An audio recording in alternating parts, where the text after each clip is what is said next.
দুনিয়াকে শাসন করার জন্য আল কোরআন নাযিল হয়েছিল। আমরা মুসলমান 180 কোটি, 6.5 কোটি উদ্বাস্তু, দুনিয়াতে সব জাতির হাতে মার খাই আমরা।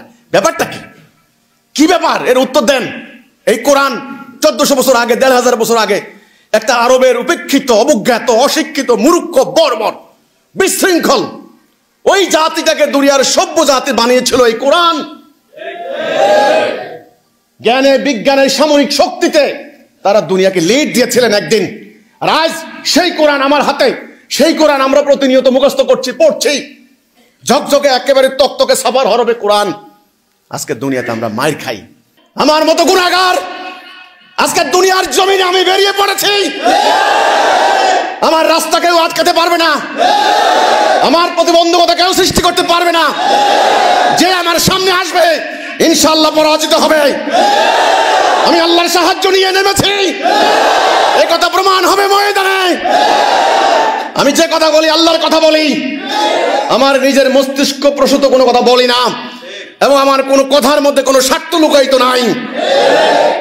শুরু হয়ে গেছে ধর্ম ধর্মের লড়াই, শুরু হয়ে গেছে ন্যায় অন্যায়ের লড়াই, শুরু হয়ে গিয়েছে হেদায়া এবং দলালাতের মধ্যে লড়াই।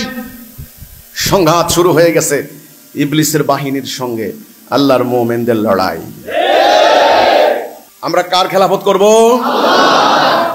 কার হুকুম মানব? কার আদেশ মানব? শান্তি থাকবো না অশান্তি? জান্নাতে যাব না জাহান্নাম? কার ইবাদত? এই যে আমরা যেন আল্লাহর ইবাদত করতে পারি, আমরা যেন আল্লাহর আদেশ মানতে পারি, আমরা যেন আল্লাহর খেলাফত করতে পারি, আমরা যেন জান্নাতে যেতে পারি।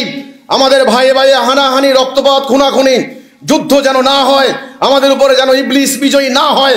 এই জন্য আল্লাহ রাব্বুল আলামিন তার পক্ষ থেকে হেদায়া এবং সত্য দ্বীন পাঠালেন। আমরা এক জাতি হব। কয় জাতি?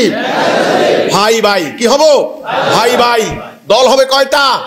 একটা। নেতা হবেন কয়জন? একজন। হুকুম মানবো কার? আল্লাহর। বাস এই একটা মিশন নিয়ে, একটা বক্তব্য নিয়ে, একটা দাবি নিয়ে, একটা প্রস্তাব নিয়ে আমরা সংগ্রাম চালিয়ে যাচ্ছি।